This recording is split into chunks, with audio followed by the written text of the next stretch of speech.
A'udzubillahi minasyaitonirrajim. Bismillahirrahmanirrahim. Assalamualaikum warahmatullahi wabarakatuh. Alhamdulillahirabbil alamin.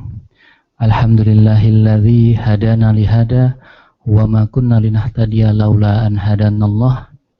Asyhadu an la ilaha illallah wahdahu la syarikalah wa asyhadu anna Muhammadan abduhu wa rasuluhu la nabiyya ba'dah. Allahumma salli wa sallim wa barik ala sayyidina Muhammad wa ala alihi wa sahbihi wa man tabi'ahum bi ihsanin ila yaumiddin. Amma ba'd. Bapak-bapak, ibu-ibu sekalian, segala puji kita panjatkan kehadirat Allah Subhanahu wa taala karena berkat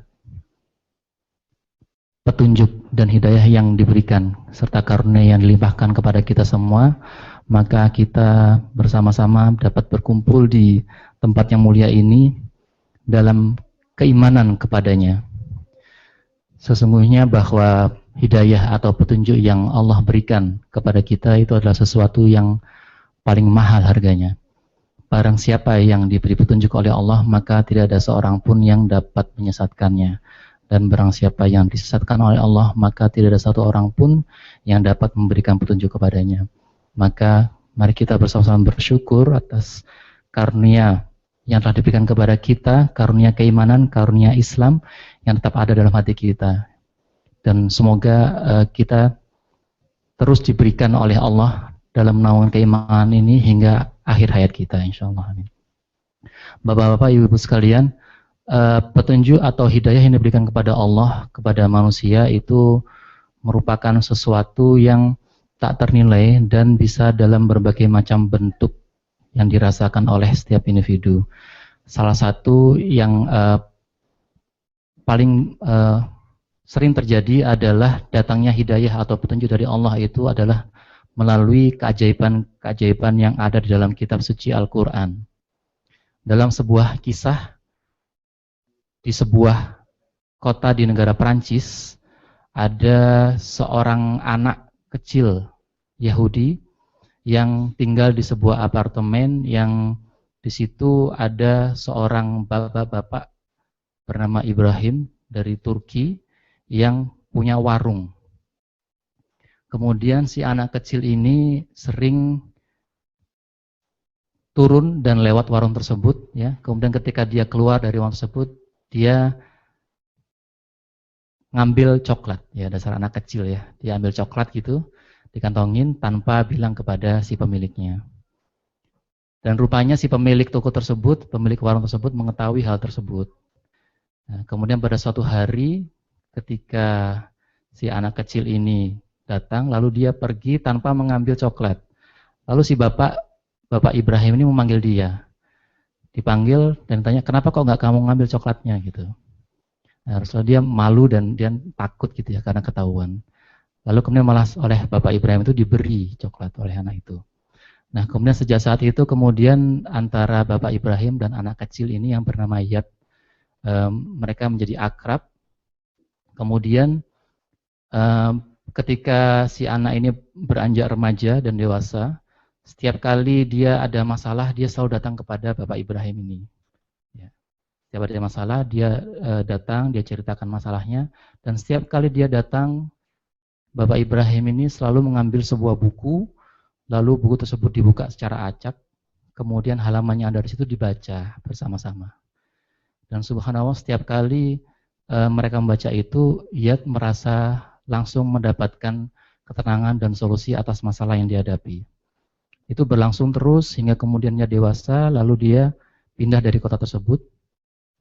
Dan kemudian pada suatu hari barulah dia mengetahui dari rekannya orang Tunisia, seorang muslim, bahwa ternyata buku yang suka mereka baca itu adalah Al-Quran.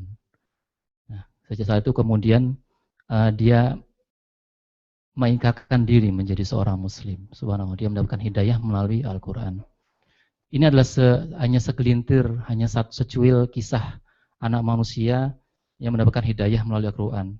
Kita banyak mendengar kisah-kisah yang lain, misalnya Yusuf Islam yang juga mendapatkan hidayahnya masuk Islam setelah menerima hadiah Al-Quran dari saudaranya. Atau kita sering sekali mendengar bagaimana Umar ibnu Khattab, sahabat Rasulullah SAW yang utama, ketika dia sangat keras menentang Islam, kemudian ketika datang ke rumah saudarinya dan mendengarkan surat Toha ketika itu, dengan serta-merta dia memeluk Islam. Ya, ini adalah bagaimana Al-Quran bisa menjadi inspirasi dalam kehidupan anak manusia sehingga menjadi kunci kebahagiaan dalam kehidupannya. Nah, insya Allah pada sore hari ini kita akan bersama-sama mendengarkan tausiah dari Ustadz Didi Muhammad Nur Haris berkaitan dengan inspirasi Al-Quran ini dalam rangka agar kita mendapatkan kunci-kunci kebahagiaan dalam kehidupan ini. Baik, demikian pengantar dari saya. Selanjutnya saya silakan kepada Ustadz untuk menyampaikan.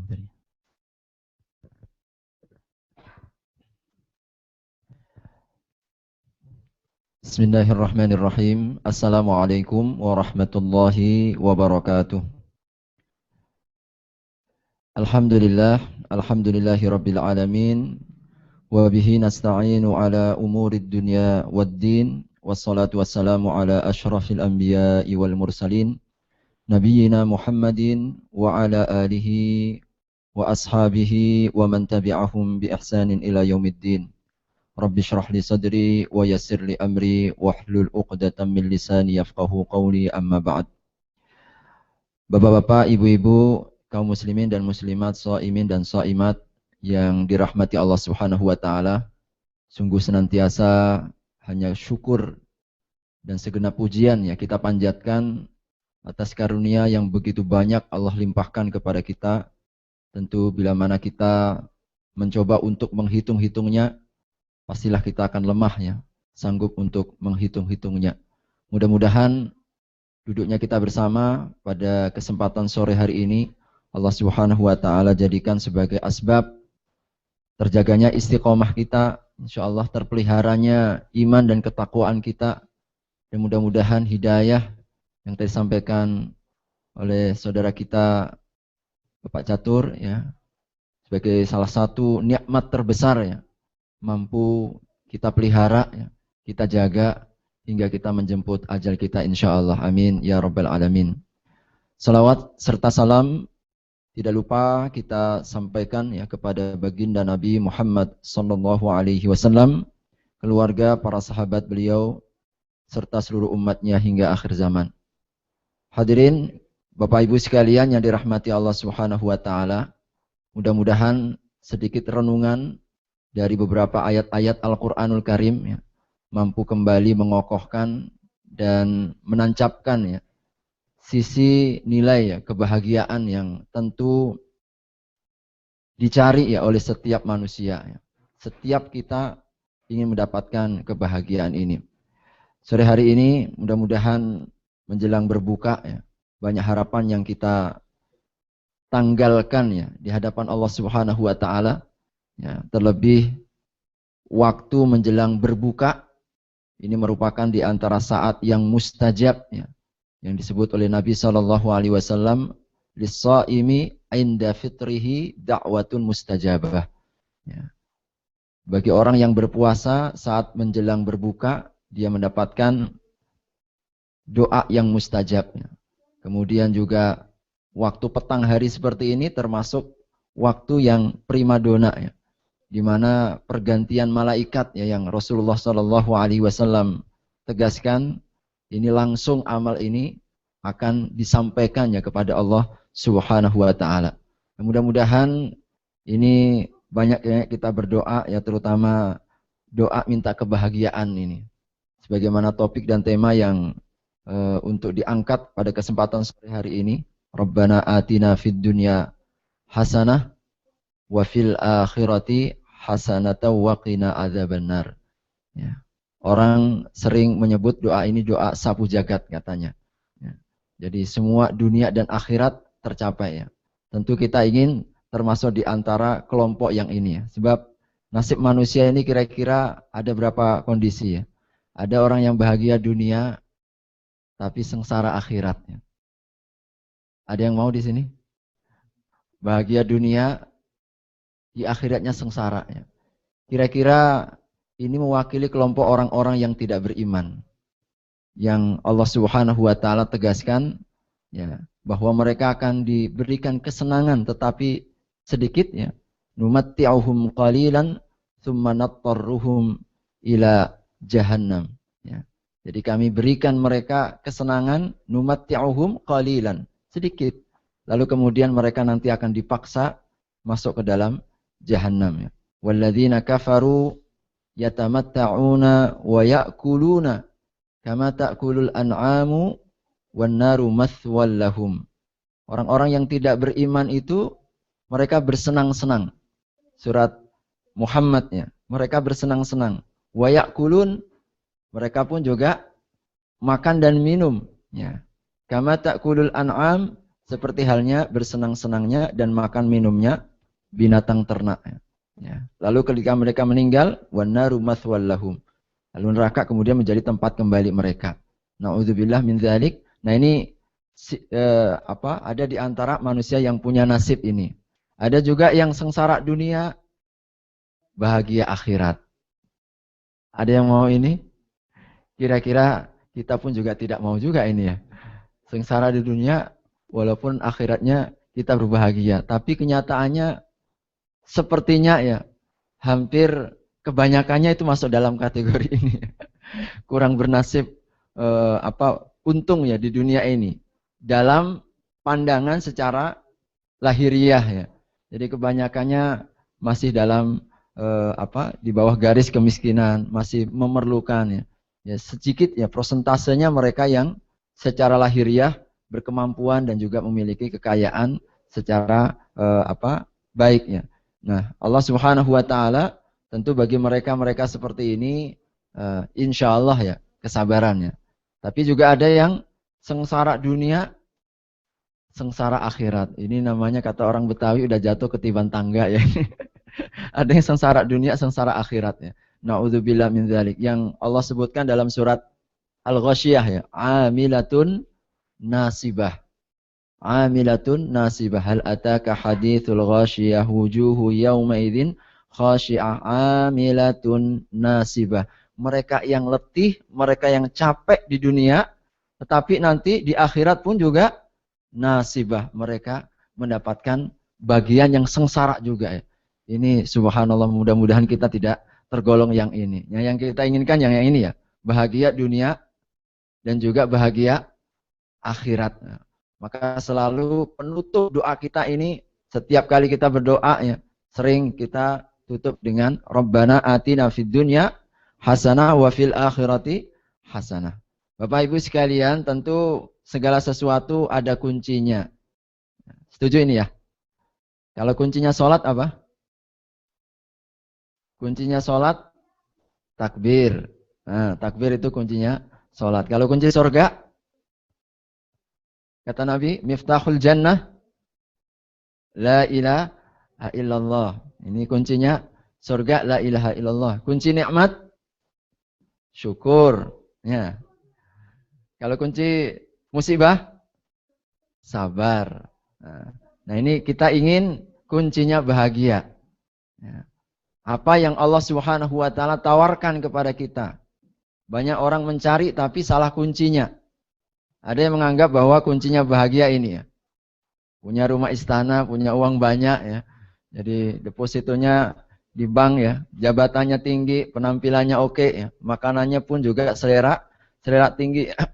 Kendaraannya pun juga kendaraan yang mewah. Ini sebagian orang menganggap bahwa ini adalah sebuah kebahagiaan. Disangkanya adalah kebahagiaan yang ditawarkannya.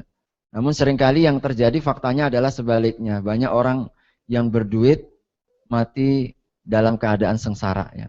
Mati secara menyedihkan ya.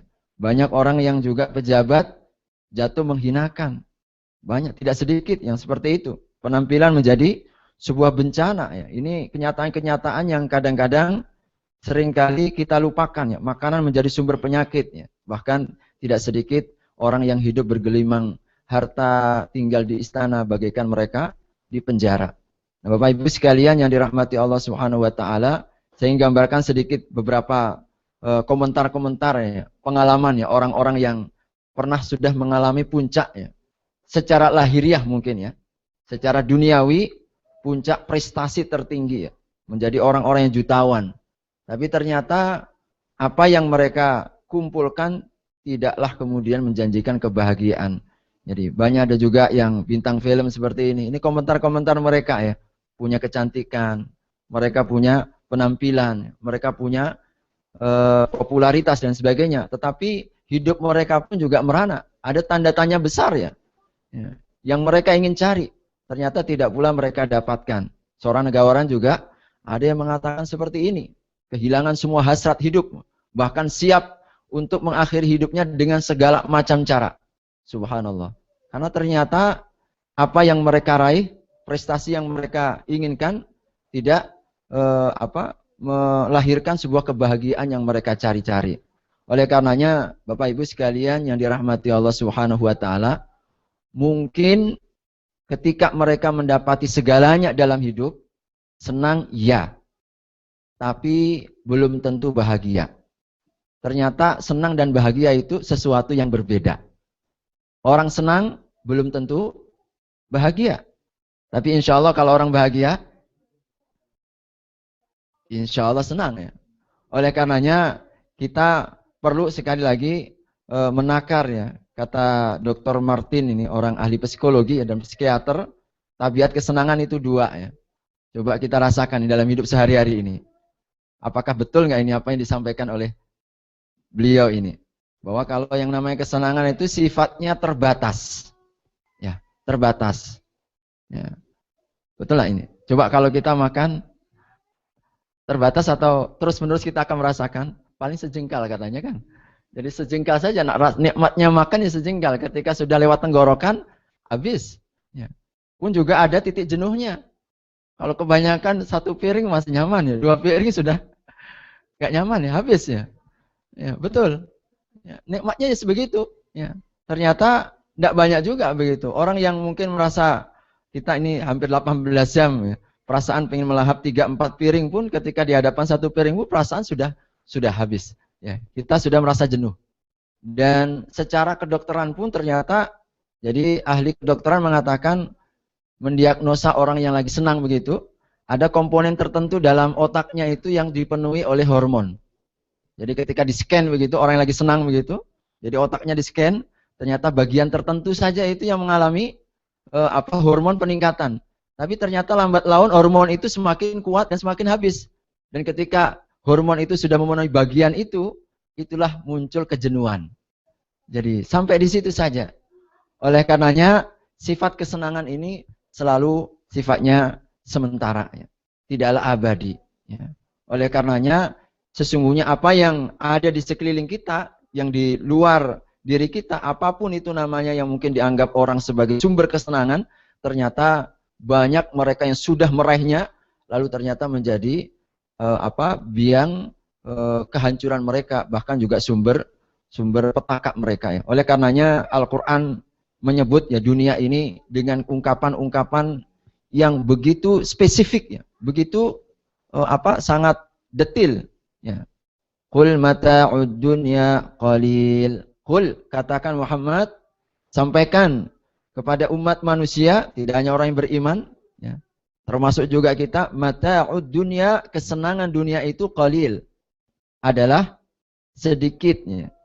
Jadi ungkapan Al-Quran ini spesifik sekali. Kalau kita renungkan, kita tahu bahasa Arab, kata-kata mata itu sesungguhnya sudah mewakili kandungan makna kesenangan yang sedikit. Jadi kalau menyebut orang yang senangnya sedikit, mata. Sedikit sekali. Belum lagi namanya dunia dari kata-kata dana yadunu daniun. Kalau dalam bahasa Arab artinya sesuatu yang remeh. Dana itu artinya remeh, rendah. Jadi sudah sedikit, rendah lagi, ditambah lagi qalil. Jadi istilahnya penegasannya ini berkali-kali lipat. Ya. Untuk apa? Agar kita tidak tergantung. Ya. Boleh kata sahabat Ali, ambil dunia tapi harus dalam genggaman, tapi jangan disimpan di dalam hati. Itu intinya. Jadi agar kita tidak tergantung. Oleh karenanya hadirin rahimakumullah, kira-kira kalau kita disuruh milih pasti jawabannya sama ya. Milih yang sementara atau yang kekal? Dua-duanya. Oh, sementara yang kekal. Tentu kita pengen yang kekal. Yang kekal ini, kebahagiaan ini mulai di dunia ini sudah akan kita dapatkan insya Allah ya. Maka nanti beberapa resep sedikit yang coba kita jadikan renungan ya. Tentu kita ingin yang tidak terbatas ya. Tidak hanya terbatas di akhirat, tetapi dari dunia pun kita sudah mendapatkan ya. Dan Allah Subhanahu wa taala ketika kita diturunkannya dari tempat yang penuh dengan kebahagiaan, yaitu surga. Kita kalau mendengar istilah surga itu yang terlintas seneng aja, nggak ada susahnya. Betul? Ya. Makanya namanya juga al-jannah. Bahasa jannah itu artinya taman. Ya. Kalau kebun, kita kalau terlintas kebun itu perasaan langsung, oh kebahagiaan, ketenangan, hijau dan lain sebagainya. Jadi itulah gambaran yang kata Nabi Shallallahu Alaihi Wasallam tidak pernah kita dengar, tidak akan pernah kita lihat, ya. Tidak pun juga akan terlintas oleh pikiran-pikiran kita. Ya. Nah, ketika kita diturunkan dahulu akibat satu di antara kesalahan, ya. Jadi kesalahan yang pernah dilakukan oleh bapak kita semua, tetapi tidak boleh juga kita kemudian mengklaim ini gara-gara bapak kita ini kita jadi turun dari dunia ya, dari surga. Tidak, tetapi itu sesungguhnya untuk kembali mengingatkan kepada kita bahwa tabiat manusia memang seperti itu ya, bahwa kita tempatnya salah dan kita tempatnya dosa. Tetapi mengklaim bahwa kita ini orang yang selalu berdosa, bahkan menjadikannya sebagai toleransi, kita akan memang juga manusia. Akhirnya kita berbuat dosa terus, itu juga salah. Yang namanya manusia masih ada dua pilihan ya. Tetapi sesungguhnya menunjukkan apa? Sisi di mana manusia ada nilai kelemahnya. Bahkan dalam hadis qudsi Bapak Ibu sekalian, Allah pernah berfirman, kalaulah tidak ada manusia ini berbuat dosa, kami akan ciptakan manusia yang berbuat dosa, lalu kemudian aku akan berikan ampunannya. Oleh karenanya satu di antara hikmah manusia berbuat dosa ini mudah ya. Berbuat salah ini adalah untuk menunjukkan sifat ampunan dan maghfirah Allah Subhanahu wa taala. Nah, ketika Allah Subhanahu wa taala menurunkan kita, ya, Allah berfirman, "Qulna," kami berfirman, "ihbitu minha." Jadi, ihbitu minha, turunlah kalian daripada surga ya. Jami'an semuanya, termasuk setannya, termasuk juga manusianya. Fa imma ya'tiyannakum minni huda, maka sungguh kami tawarkan, kami akan berikan, kami akan datangkan apa? Resep petunjuk. Faman tabi'a hudaya, barang siapa yang mengikuti resep dan petunjuk itu, kata Allah, fala khaufun alaihim. Jadi tidak akan ada rasa takut, dijamin, pasti resep Allah itu sifatnya cospleng ya. Ya. Jadi sifatnya pasti, Allah tidak akan pernah mengingkari. Kalau kita mengikuti resep itu, la khaufun alaihim. Jadi tidak akan ada rasa cemas, dijamin tidak akan takut, dijamin kita tidak akan pernah khawatir. Ya. Walahum yahzanun. Tidak pula mereka akan bersedih hati. Pasti kita akan bahagia. Pasti kita akan tenang ya. Dan itulah tawaran yang Allah Subhanahu wa taala tawarkan kepada kita semenjak kita diturunkan ke bumi di mana sekali lagi penuh dengan kegelapan ya. Meraba-raba ya. Tetapi Allah bekali kita dengan sebuah resep petunjuk. Nah, tinggal kita mau atau tidak mengikuti tawarannya ini. Nah, satu di antara tawarannya, resep pertama, hadirin rahimakumullah, yang Allah tawarkan kepada kita, ala bidzikrillahi tatma'innul qulub. Ya. Ala bidzikrillahi tatma'innul qulub. Ingatlah, hanya dengan mengingat Allah hati akan bahagia, hati akan tenang. Ini resep yang ditawarkan Allah dalam surat Ar-Ra'd ayat yang ke-28. Bapak, Ibu sekalian, hadirin rahimakumullah, tentu resep tinggallah resep. Ya.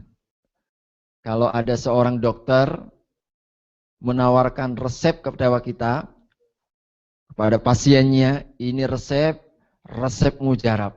Ya. Sudah terbukti berkali-kali, ya, resep ini menyembuhkan sebuah penyakit.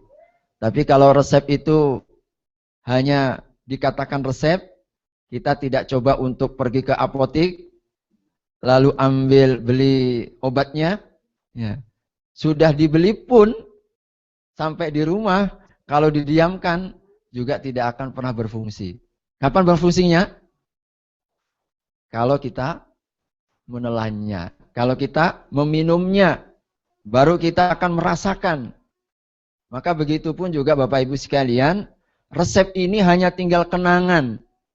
Apa yang Allah tawarkan ini hanya tinggal mimpi. Ya. Tidak akan pernah terrealisasi. Kalau apa? Hanya sekedar kita kenang. Kita baca resepnya, tetapi tidak coba kita amalkan. Tidak coba kita terjemahkan dalam kehidupan kita sehari-hari. Maka sungguh kalau kita amalkan, Allah Subhanahu wa taala sudah memberikan janji. Bidzikrillahi tatmainnul qulub, ya. Maka kadang-kadang, Ustaz, saya ini udah tiap hari berzikir, tiap hari berdoa, ya. Tapi juga nggak tenang-tenang, ya. Ya. Tapi nggak tenang-tenang juga, ya. Nah, mungkin baru satu resep yang kita lakukan, ya. Sesungguhnya kata Ibnu Taimiyah, ini tawaran Ibnu Taimiyah sebelumnya ini, jadi bahagia itu sesungguhnya perasaan dalam hati. Jadi bahagia ini dalam hati. Hadirin rahimakumullah, kebahagiaan itu sesungguhnya sudah ada dalam diri kita. Sudah Allah pasang. Ya, Allah pasang. Karena Allah Subhanahu wa taala setiap kita merasakan bahagia. Andai saja kalau kebahagiaan itu ada dalam harta, ada dalam kekayaan, ada dalam aksesoris dunia yang mengelilingi kita ini, tentu sedikit sekali orang yang merasakan bahagia. Tetapi Allah Subhanahu wa taala menghendaki setiap orang, meskipun mungkin dia tidak memiliki harta, meskipun tidak berpangkat, meskipun kurang-kurang dalam kehidupannya, Allah hendak memberikan kebahagiaan kepada siapapun. Karena sesungguhnya sumber kebahagiaan itu ada dalam hati kita. Ya. Jangan seperti si Nasruddin Koja, ya. Tahu Nasruddin Koja? Ini sering menjadi simbol siapa? Simbol orang yang lucu, tapi lucunya ini lucu dungu, ya. Dalam kedunguan, ya. Dia ini kehilangan barang. Akhirnya dicarinya itu di jalan. Sampai berjam-jam. Saking lamanya akhirnya tetangganya pun merasa kasihan. Dibantunya lah cari barang yang hilang. Ya, dicari bersama-sama berjam-jam nggak ketemu-ketemu. Langsung kemudian tetangganya bertanya, "Wahai Nasruddin, emangnya barang kamu itu hilang di mana?" Maka pada si Nasruddin, hilangnya sih di dalam rumah. Hilangnya di dalam rumah. Makanya terheran-heran ini tetangga. Wong barangnya hilang di dalam rumah kok dicari di luar rumah. Kenapa kok gak cari dalam rumah? Apa alasan si Nasruddin Koja ini? Dia mengatakan di dalam rumah itu gelap. Yang terang itu di jalan kan terang begitu. Jadi dianggapnya kalau terang itu bisa menemukan barangnya. Padahal barangnya itu di dalam rumah. Subhanallah. Ini sebuah gambaran betapa kadang-kadang kita ingin mencari-cari, ya. Ingin mencari-cari padahal ada di tempat tidak jauh daripada kita. Atau seperti mungkin cerita seseorang, ya, dia pengen kaya raya, ya, dia ini seorang petani, ya, petani cangkul dia hari-hariannya, lalu kemudian dengar, ya, ada kawannya berhasil di negeri seberang, di sana banyak emas, ya, katanya. Akhirnya dia tinggalkan, dia jual itu sawahnya, lalu dibeli sama rekannya, gantian yang mengelola kebunnya dan juga sawahnya itu, dia pergi merantau untuk mencari emas yang katanya banyak dicari atau mungkin banyak didapatkan. Bertahun-tahun dia di negeri orang, ternyata nggak dapat juga emas yang makan. Akhirnya dia harus pulang kembali ke apa? Ke kampungnya dengan tangan hampa. Ya. Tetapi apa, Bapak Ibu sekalian, dalam cerita ini sebagai sebuah anekdot ya untuk mendekatkan pemahaman kita, sang yang membeli sawah itu ketika dia menggali, ternyata dia melihat percikan ada apa? Percikan emas. Lalu kemudian digali, ternyata tanah yang dijual dan sawah yang dijual itu ladang emas yang ia cari-cari selama ini. Subhanallah. Pelajarannya sesungguhnya apa? Kadang-kadang kita ini ada yang dekat, malah kemudian kita memilih yang jauh. Ya. Ternyata emasnya itu ada di tempat kita sendiri. Nah begitulah Bapak Ibu sekalian, Allah Subhanahu wa Ta'ala sesungguhnya telah memberikan hati manusia ini sebagai sumber kebahagiaan. Tinggal bagaimana kemudian kita mengelolanya. Ya, salah satunya adalah dengan selalu kita mengingat Allah Subhanahu wa Ta'ala. Ini kata Ibnu Taimiyah, mengingat Allah yang sifatnya menyeluruh. Tidak hanya dengan berzikir. Mungkin selama ini kita kadang-kadang hanya berzikir. Sudah banyak berzikir sampai ribuan kali, nggak tenang-tenang juga ya. Salah satu yang disarankan beliau adalah kita bermakrifah.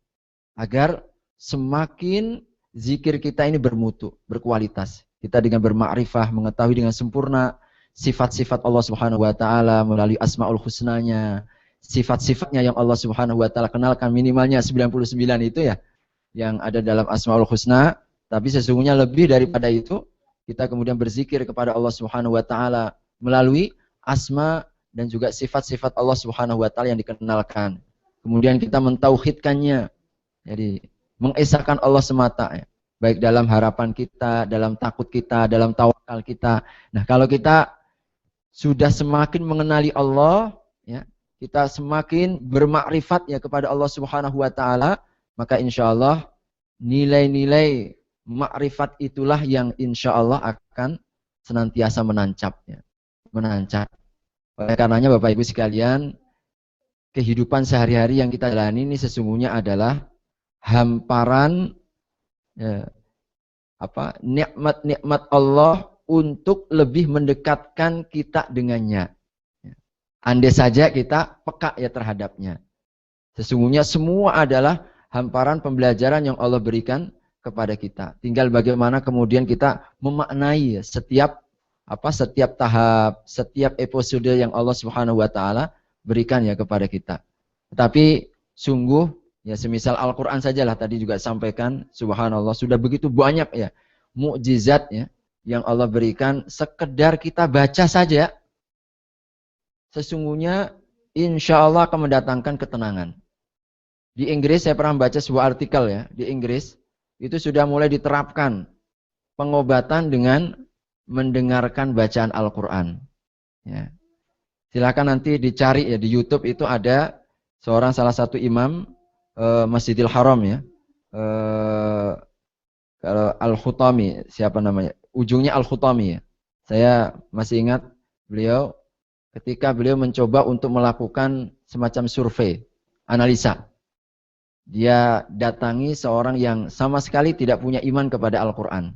Artinya apa? Bukan orang Islam. Dia kemudian mengatakan kepada orang ini yang dijadikan sebagai surveinya, dia pertama kemudian berbicara dalam bahasa Arab, berbicara saja. Lalu kemudian dia tanya, apa yang Anda rasakan? Kata ketika dia mendengar pembicaraan dalam bahasa Arab ini, sepertinya biasa-biasa, tidak ada sesuatu yang istimewa begitu ya. Lalu kemudian yang kedua dia mengatakan dengan bahasa syair, dia ungkapkan syair-syair Arabnya. Lalu kemudian ditanya lagi orang ini, ketika ditanya, sepertinya yang kedua ini ada sentuhan lebih ya dibandingkan yang pertama. Ada yang berbeda, betul. Memang yang kedua bukan pembicaraan omongan biasa, tetapi bahasa-bahasa syair. Lalu yang ketiga, beliau bacakan Al-Quran. Dibacakan Al-Quran beberapa ayat. Setelah dibacakan Al-Quran, lalu kemudian orang ini kemudian ditanya lagi oleh Al-Khutami ini, ditanya, beliau mengatakan yang ketiga sangat berbeda dari yang pertama dan yang kedua. Ada sesuatu yang berbeda yang aku rasakan. Subhanallah. Al-Quran ketika dibacakan saja, kita dengarkan saja, asarnya itu ada. Asarnya itu ada.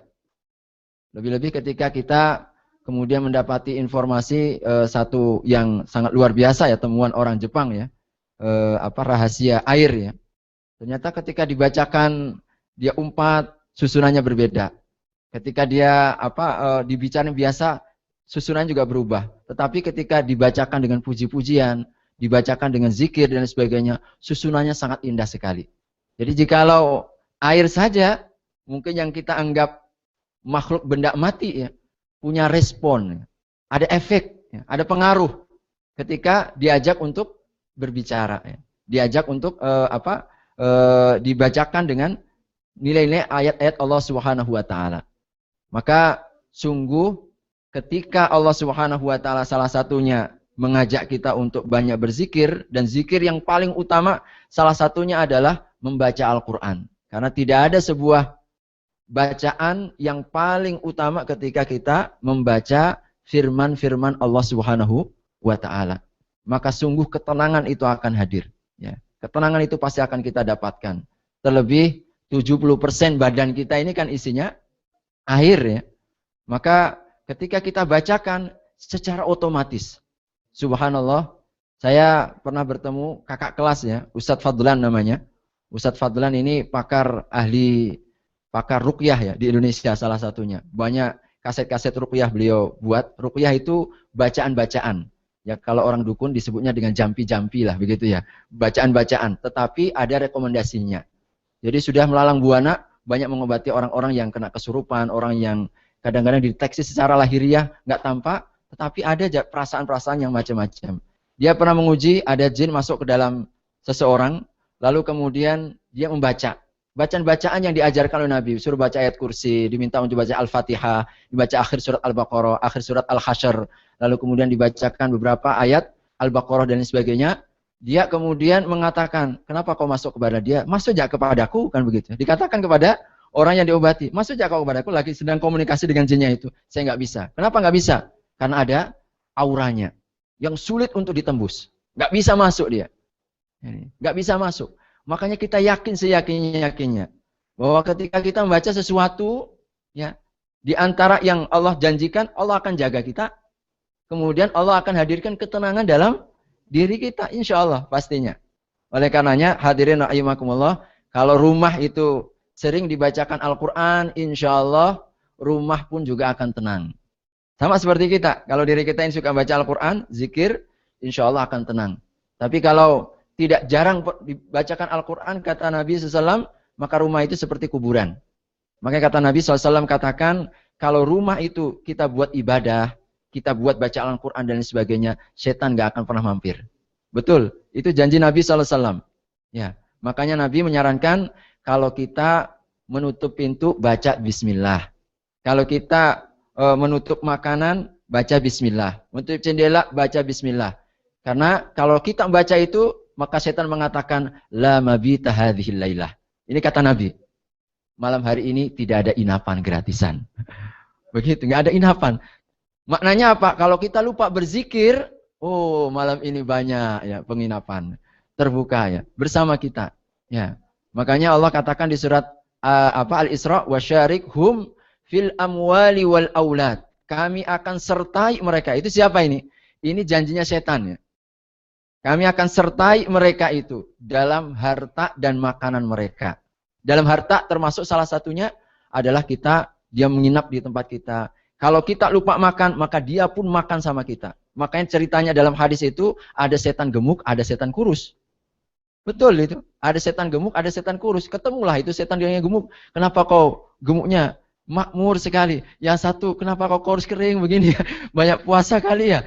Ternyata enggak. Dia ditugaskan untuk menemani orang-orang yang beriman. Bapak Ibu sekalian, di antara kita memang ada yang disebut dengan qarin.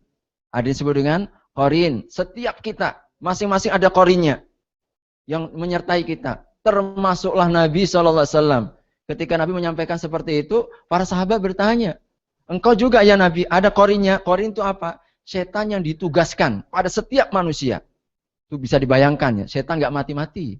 Manusia ada mati, makanya bisa dibayangkan yang nggak mati-mati jumlahnya sekian ribu dari dulu sampai nanti kiamat kan baru mati kan itu. Ketika dia dikeluarkan, wahai Allah Subhanahu wa taala, boleh engkau keluarkan aku, tetapi syaratnya satu, ya. Ya, qala fa innaka minal munzarin.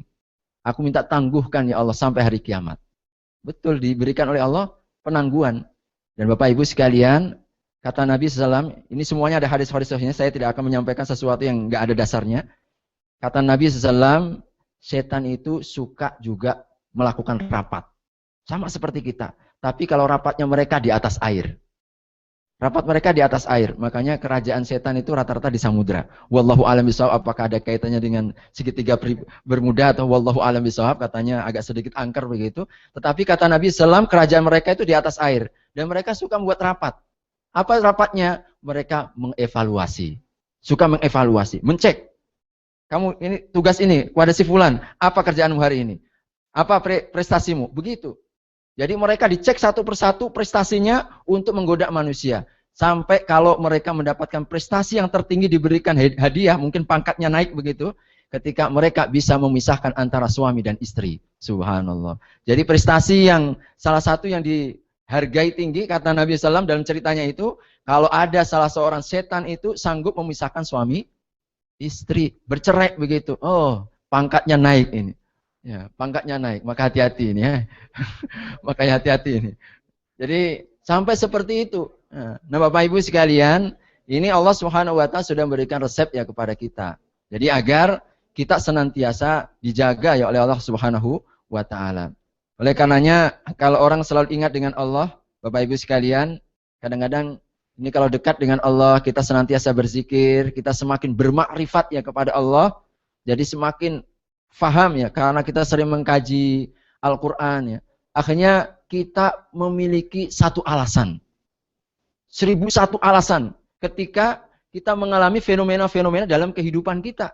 Ya, misalkan ketika kita diuji, mungkin boleh jadi kadang-kadang terlintas ya dalam benak kita. Kenapa ya Allah? Aku kan sudah beriman.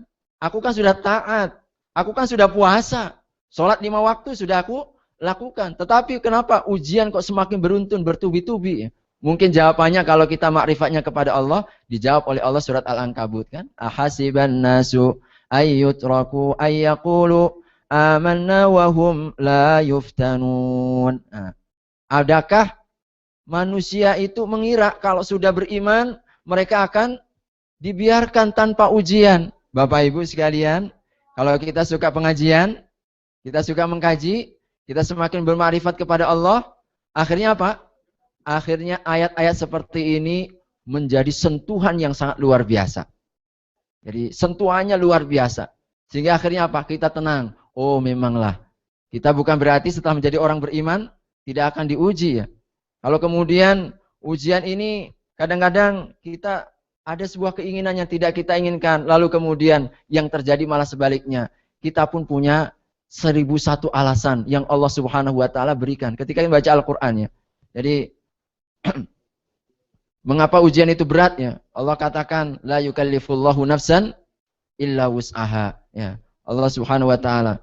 Bagaimana kita harus menghadapinya?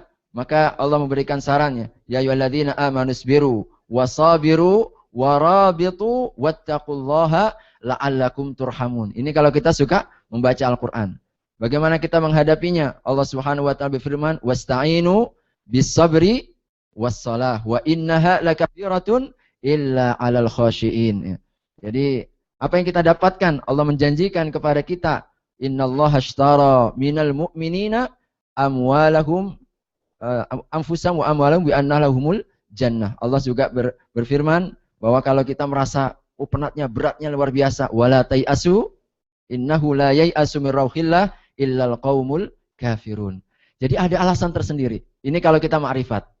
Jadi kalau kita makrifat, sering kita pengajian, sering kita semakin mengenal siapa Allah Subhanahu wa taala, maka insya Allah kita punya 1001 alasan dan trik bagaimana tetap berbahagia dalam situasi dan kondisi apapun. Makanya Allah mengancam orang yang kurang ingat kepada Allah, ya. Ancamannya cukup berat. Wa man a'rada an dzikri fa inna lahu ma'isyatan dongka. Barang siapa yang berpaling merasa tidak perlu dengan Allah. Jarang-jarang berzikir, jarang-jarang mengingat Allah dalam sholat, jarang-jarang mereka berdoa, menganggap Allah tidak perlu lagi. Ya, karena dia mungkin sudah merasa mapan dan sebagainya, maka tidak perlu lagi ibadah. Kata Allah akan disisa dengan sisaan yang lain. Fa innalahu ma'isyatan dongka. Baginya kehidupan yang sempit. Maksud kehidupan sempit ini tidak hanya secara lahiriah. Belum tentu maksud sempit di sini orang miskin, orang fakir, tidak. Mungkin dia berkecukupan, pangkat jabatannya tinggi seperti tadi ya. Fenomena-fenomena penampilannya oke, jabatannya tinggi, hartanya banyak, tetapi ternyata tidak juga kunjung bahagia. Karena apa? Allah katakan fa innalahu ma'isyatan dongka. Dadanya sempit. Akhirnya apa? Mudah stres, mudah bekalut kata orang Pontianak, mudah galau kata anak muda. Ya, sikit-sikit stres, galau. Jadi apa? Kosong pikirannya. Ya, tidak jelas begitu.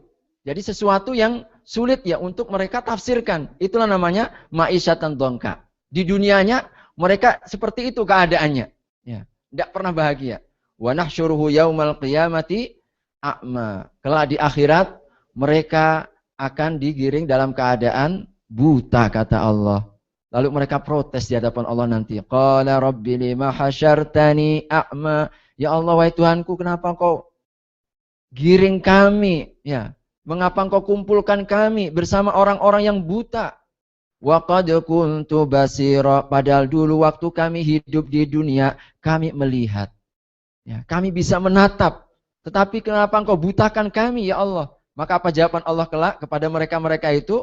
Qala, Allah kemudian menjawab, kadzalika atatka ayatuna. Demikianlah kami datangkan ayat-ayat kami. Dulu Rasul sudah kami utus. Al-Quran sudah kami tawarkan. Petunjuk sudah diberikan kepada kalian. Tetapi apa? Fanasitaha, kau lupa. Ya. Engkau tidak menerima. Engkau tidak peduli tawaranku, malah pergi ya, tidak mengambil tawaran Allah Subhanahu wa taala itu. Maka kata Allah, wa kadzalikal yauma tunsa. Maka pada hari ini kami pun melupakanmu. Dulu kau lupakan, kami lupakan. Sekarang giliran sebaliknya kami lupakan. Subhanallah. Oleh karenanya Bapak Ibu sekalian, Rasul mengajarkan kepada kita doa setiap pagi dan petang seharusnya kita baca. Ini salah satu di antara doa yang ma'thur diajarkan Nabi. Nabi tidak pernah tinggalkan setiap habis asar sampai menjelang maghrib. Kalau beliau lupa, dibaca setelah maghrib. Atau mulai dari habis subuh, beliau baca. Ya Hayyu Ya Qayyum. Coba dibaca bersama-sama. Ya Hayyu Ya Qayyum. Birahmatika nastaghith. Kemudian Rasul SAW Allahumma, coba. Aslih lana Allahumma sya'nana, silakan. Aslih lana sya'nana kullahu wa la takilna ila anfusina tarfata ainin. Apa artinya? Ya Hayyu, wahai yang maha hidup. Subhanallah. Kita bergantung kepada yang hidup, tidak pernah mati, ya, kekal abadi. Qayyum, maha berdiri sendiri, tidak perlu bantuan. Kalau kita perlu pertolongan, kita perlu bantuan. Kita sangat bergantung, tidak makan 18 jam, kita sudah terasa lemas, lunglai.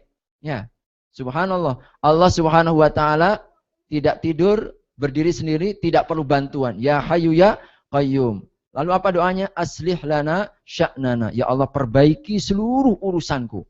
Kita mohon kepada Allah agar seluruh urusan kita, dunia kita, akhirat kita diperbaiki. Wala takilna ila anfusina. Dan jangan engkau serahkan diriku ya Allah kepada diriku sendiri. Tetapkan agar kami selalu bergantung kepadamu. Tanamkan agar tawakal ini senantiasa kuat ya dalam jiwa-jiwa kita. Nabi SAW yang sudah dijamin surga, beliau itu memohon ampun. Kalau apa? Beliau itu berlepas daripada Allah. Ya. Jangan sampai lepas bergantung kepada Allah. Tarfata ainin, meskipun sekejap mata. Subhanallah. Maka Bapak Ibu sekalian, orang yang paling celaka siapa mereka? Manusia yang telah merasa bergantung kepada dirinya sendiri. Ya. Tidak lagi bergantung kepada Allah. Fir'aun bergantung kepada dirinya, akhirnya dihancurkan.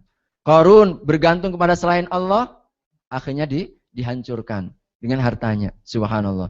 Maka jangan sampai kita ini jarang tidak melibatkan Allah. Bapak Ibu sekalian, ini kadang-kadang biasanya ini penyakitnya orang-orang yang bermapan, orang yang mapan. Sudah nggak perlu lagi dengan Allah. Saya mah doa nggak doa mah sama. Sholat nggak sholat sama, kan begitu kan? Ibadah nggak ibadah sama, puasa nggak puasa sama. Akhirnya apa? Dia ukurannya hanya dunia. Padahal orang yang diserahkan kepada dunia, kepada dirinya itulah orang yang paling hina. Makanya Allah Subhanahu Wa Taala ingatkan dalam surat Al-Fajr. Ada orang yang merasa apa? Merasa mulia kalau hanya dengan dunianya. Ya. Mereka berkata, "A'udzubillahi minasyaitonirrajim." Apa di antaranya? Wa ammal insanu ya idza mabtalahu faqadara alaihi rizqahu fayaqulu rabbi ahanan. Ada di antara manusia kalau ditimpa dengan kesulitan, kesusahan, waduh Tuhan sudah menghinakanku. Ya. Tapi sebaliknya wa amma idza mabtalahu fa akramahu wa na'amahu fayaqulu rabbi akraman. Kalau dia diberikan kelapangan hidup, kenikmatan, serba ada, lalu dia mengatakan Tuhan telah memuliakanku ya. Padahal bukan itu ukurannya. Oleh karenanya kita mohon agar tetap diberikan seperti Nabiullah Sulaiman. Meskipun kaya raya, pangkat jabatannya tinggi, kekuasaan dunia akhirat ada, ya. Tidak ada satupun yang kita melebihi kekuasaannya. Siapa? Kekuasaan Nabiullah Sulaiman yang menguasai dunia dan akhirat. Tetapi beliau apa? Ketika disentuhkan oleh Allah satu di antara nikmat dalam surat An-Naml yang Allah abadikan, manakala ada seekor semut ya yang berbicara ketika bala tentara Sulaiman dan seluruh pasukannya, jinnya, manusianya, hewan-hewan binatangnya mau melintasi sebuah padang rumput, ya, padang Sahara. Lalu sang semut mengatakan, kalian masuklah ke dalam lubang-lubang kalian, la yahtimannakum Sulaiman wa junuduhu, nanti agar kalian tidak terinjak-injak. Ya. Apa kata Nabi Sulaiman ketika mendengar pasukan semut, panglimanya semut mengultimatum kepada bala tentara untuk masuk? Beliau mengatakan, hadza min fadli rabbi liyabluwani aashkuru am akfur, faman syakara fa innama yashkuru li nafsihi wa man kafara fa innallaha alimun adzabun alim. Jadi Allah Subhanahu wa taala dia mengatakan apa? Ini nikmat yang Allah berikan kepadaku. Jadi ketika mendengar semut itu berbicara tadi ya. Ini nikmat Allah Subhanahu wa taala kepadaku agar Allah menguji apakah aku orang bersyukur dengan nikmat ini bisa memahami bahasa semut ya? Ataukah aku ini termasuk orang yang kufur. Nah, Bapak Ibu sekalian, mengingat Allah ini sesungguhnya menjadi resep pertama, tetapi karena waktu yang sangat pendek ya. Yang kedua sesungguhnya resep bahagia adalah la in syakartum la azidannakum wa la in kafartum inna adzabi lasyadid. Mudah-mudahan nanti bisa kita tambah sebelum kita sholat tarawih. 3 resep yang ingin saya tawarkan. Pertama adalah kita senantiasa mengingat Allah. Yang kedua bersyukur. Bersyukurlah maka kita akan bahagia. Yang ketiga adalah ikhlas. Mudah-mudahan sebelum tarawih nanti bisa kita lanjutkan sedikit insyaallah. Saya sampaikan di sini dulu biar kita ada tanya jawab insyaallah. Wallahu a'lam bishawab. Assalamualaikum warahmatullahi wabarakatuh. Alhamdulillah. Jazakumullah asal jaza Ustaz atas penyampaian materi yang luar biasa. Jadi kita sudah bahas tentang bagaimana petunjuk Allah ya, terutama apa yang diturunkan melalui Al-Qur'an itu dapat menjadi kunci kebahagiaan bagi kita. Saya pribadi sangat terkesan dari yang disampaikan tentang dari surat Al-Baqarah, famang tabi'a hudaya, maka barang siapa yang mengikuti petunjukku fala khaufun alaihim walahum yahzanun, maka tidak ada kekhawatiran, tidak ada ketakutan bagi dia. Jadi logikanya kalau kita balik, kalau kita masih ada kekhawatiran, masih ada ketakutan, berarti mungkin kita masih belum mengikuti petunjuknya gitu, Ustaz. Ya, jadi kalau kita masih ada kadang-kadang juga masih mengalami gitu ya, khawatir bos kita misalkan tidak suka dengan pekerjaan kita, khawatir profesor marah-marah sama kita, khawatir papernya nggak diterima gitu ya, khawatir gaji nggak cukup untuk anak istri dan seterusnya. Kalau kita balik logika yang tadi, berarti kalau kita masih punya kekhawatiran seperti itu, berarti jangan-jangan kita masih belum betul-betul mengikuti petunjuk dari Allah gitu ya. Nah itu mudah-mudahan menjadi evaluasi bagi diri saya pribadi dan bagi teman-teman semua juga. Baik, silakan, kita masih ada waktu sekitar 9 menit untuk tanya jawab. Kalau ada yang ingin bertanya silahkan. Dari ibu-ibu dulu mungkin.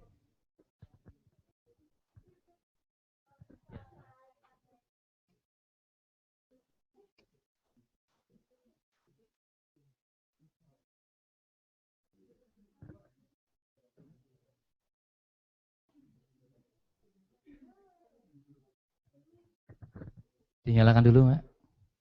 Dinyalakan dulu. Ya. Assalamualaikum warahmatullahi wabarakatuh. Waalaikumsalam. Saya mau bertanya Ustadz, salah satu amalan yang dicintai Allah adalah sholat tepat waktu, benar? Dan di WIN kita menganut kalau sholat Isya itu jam 10.30. Apakah kita harus menggunakan satu standarisasi? Jadi kalau misalkan kita memilih Isya itu 10.30, kita harus konsisten selama Ramadan itu 10.30, atau kita punya kelonggaran. Misalkan ada acara buka puasa bersama. Jadi Isyanya tidak lagi 10.30 tapi menjadi 11.15. Ya, seperti itu. Itu konteksnya seperti apa? Apakah kita konsisten dengan satu waktu, atau boleh ketika ada suatu kondisi tertentu kita memilih kepada jadwal yang sebelumnya? Terima kasih. Assalamualaikum warahmatullahi wabarakatuh. Waalaikumsalam warahmatullahi wabarakatuh. Jazakillah khairan. Memang di antara amalan utama yang paling dicintai oleh Allah Subhanahu wa taala, hadisnya dalam Bukhari dan Muslim insyaallah muttafaqun alaih. Ayyul a'mali afdal ya Rasulullah, manakah di antara amal yang utama ya. Dalam riwayat yang lain ayyul a'mali ahabbu ilallah. Manakah amal yang paling dicintai di sisi Allah Subhanahu wa taala? Jawaban Nabi SAW adalah as-salatu ala waqtiha. Salat tepat pada waktunya. Jadi salat tepat waktu di sini sesungguhnya ya, sepanjang orang masih dalam batas waktu yang memang batas waktu utama ya, waktu yang utama ya. Jadi, tidak sampai mengakhirkan. Jadi batas waktu utama ini tidak mesti kemudian harus misalkan 10.30 tap begitu, tap harus dilaksanakan. Sehingga ada yang memang mereka melaksanakan secara ekstrim seperti itu. Akhirnya terkesan kaku. Padahal Nabi SAW prakteknya memang kadang-kadang beliau sedikit menunggu, kadang-kadang. Makanya dikenali dalam beberapa riwayat beliau kadang-kadang isya'nya bahkan agak diakhirkan. Bahkan beliau SAW pernah mengatakan, andai saja aku tidak menyusahkan umatku, niscaya sholat isya itu sedikit agak aku akhirkan. Jadi sedikit ada diakhirkan. Bahkan ada satu riwayat Nabi saking mengakhirkannya itu, para sahabat terkantuk-kantuk sampai begini-begini. Jadi para sahabat di hadisnya itu di Bukhari sampai begini-begini. Saking ngantuknya nunggu lamanya Nabi nggak keluar-keluar ya. Ketika sholat isyaknya. Nah itu kemudian menjadi dalil di antara dalil di ilmu fikih bahwa kalau kita tertidur tetapi dengan menetapkan duduk maka tidak batal. Dalilnya dari situ. Yang kedua, hadis itu juga menjadi dalil bahwa kalau kira-kira jadi jamaahnya belum kumpul, silahkan tunggu sampai kira-kira berkumpul. Maka sesungguhnya sholat berjamaah yang paling utama itu semakin banyaknya yang berjamaah, semakin banyak juga, semakin besar ya pahalanya. Maka begitulah mengapa di Masjidil Haram itu 100.000 kali lipat ya. Di antara keutamaan kita sholat di Masjidil Haram itu 100.000 kali lipat dibandingkan sholat di masjid yang lain. Jadi kalau di Masjid As-Salam baru dapat 27 kali lipat, ya jamaah. Nah di sana kita 27 kali lipat, 100.000 kali lipat. Salah satu para ulama mengatakan mengapa demikian? Karena banyaknya yang sholat di sana. Kalau Masjidil Haram itu yang sholat ratusan ribu ya, setiap kali sholat. Karena banyaknya sholatnya. Makanya boleh kita sedikit mengakhirkan. Oleh karenanya para ulama bahkan mentoleransi di antara sholat boleh saja ya. Kalau memang ada keperluan yang sangat, kita sedikit undurkan. Misalkan para ulama mengatakan majelis ilmu. Jadi majelis ilmu termasuk salah satu alasan dibolehkannya kita sedikit mengakhirkan. Tetapi tidak sampai akhir menjelang waktu. Karena Rasulullah SAW juga mengancam ya. Dalam hadis Bukhari juga disebutkan, janganlah kalian itu kalau sholatnya seperti sholatnya orang munafik. Disebutnya seperti sholatnya orang munafik. Kapan itu? Tidak sholat asar kecuali kalau menjelang matahari sudah hampir tenggelam. Jadi namanya diakhirkan ya. Makanya ancaman Allah juga jelas ya. Di surat Al-Ma'un, fawailul lil musallin. Celaka itu orang-orang yang sholat. Jadi orang yang sholat masih celaka juga ya. Maka kita baca dalam tafsirnya, siapa yang diancam oleh Allah sholatnya itu diancam sholatnya? Alladzina yuakhiruna as-sholata an awqatiha. Di Ibnu Katsir sebutnya seperti itu. Yaitu orang yang suka mengakhirkan waktu sholatnya. Jadi suka artinya apa? Terus menerus suka mengakhirkan waktu sholat. Jadi pengennya dirapel begitu. Sholat zuhur, nanti menjelang-jelang sholat asar. Jadi dekat-dekat sholat asar baru kemudian sholat asar. Sholat asarnya menjelang sholat maghrib. Nah ini kalau sering seperti itu, maka ini yang tidak dibenarkan. Tetapi kalau ada kondisi-kondisi tertentu, misal Nabi pernah beliau sampai mengakhirkan waktu sholat asar menjelang maghrib. Ketika kapan? Beliau perang Tabuk. Jadi perang Tabuk, ketika beliau disibukkan perang Tabuk kan mencekam 21 hari. 21 hari, 10.000 pasukan mau menghancurkan Madinah. Makanya beliau hanya 3.000. Di dalam 3.000, makanya siap siaga terus menerus ya.